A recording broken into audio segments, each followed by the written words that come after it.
ফলবাজারে প্রসাদ খেতে গিয়ে কি নাজেহাল অবস্থা, চলো তোমাদের প্রথম থেকেই দেখানো যাক। আমি আর মা কাঁথি চলে গেছিলাম কিছু কেনাকাটা করার জন্য। তারপরে হঠাৎই পেলাম মায়ের দর্শন পেতে পেতে মাইকে অ্যালাউন্স শুনতে পেলাম মায়ের প্রসাদ বিতরণ হচ্ছে। সেই অ্যালাউন্স শুনে আমিও মা সজ্জা চলে গেলাম টংটংয়ে প্রসাদ খাওয়ার উদ্দেশ্যে। মায়ের প্রসাদ বিতরণ হচ্ছে আর আমরা খাবো না, সেটা কি হতে পারে বলো?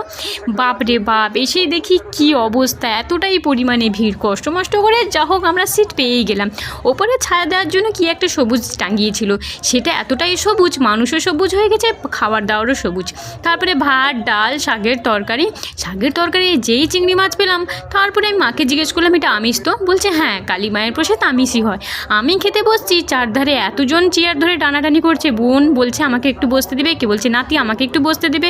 সত্যি কার কথা যে শুনবো এটা ভেবেই আমি অর্ধেক খেতে ভুলে গেছি। তারপরে পড়ে গেল মাছের মাথা দিয়ে পটলের তরকারি, মাছের ঝোল। সত্যি মাছটা এতটাই শক্ত ছিল কি বলবো, আর কি বলার। মায়ের প্রসাদ যেমনই হোক সেটা সবারই অমৃতের সমান। ওটা খেতে না খেতে টপাস করে পড়ে গেল চাটনি। বললাম এটা তো খেতে দাও, তারপরে চাটনি দেবে। যেই চাটনি পড়ে গেল, হুড়িয়ে সবাই মিলে ঢুকে গেল যে যার চেয়ার ধরবে বলে। আমার সাইডে একজন কাকিমা এসে চেয়ার ধরে দাঁড়িয়ে পড়লো, বোন আমাকে একটু বসতে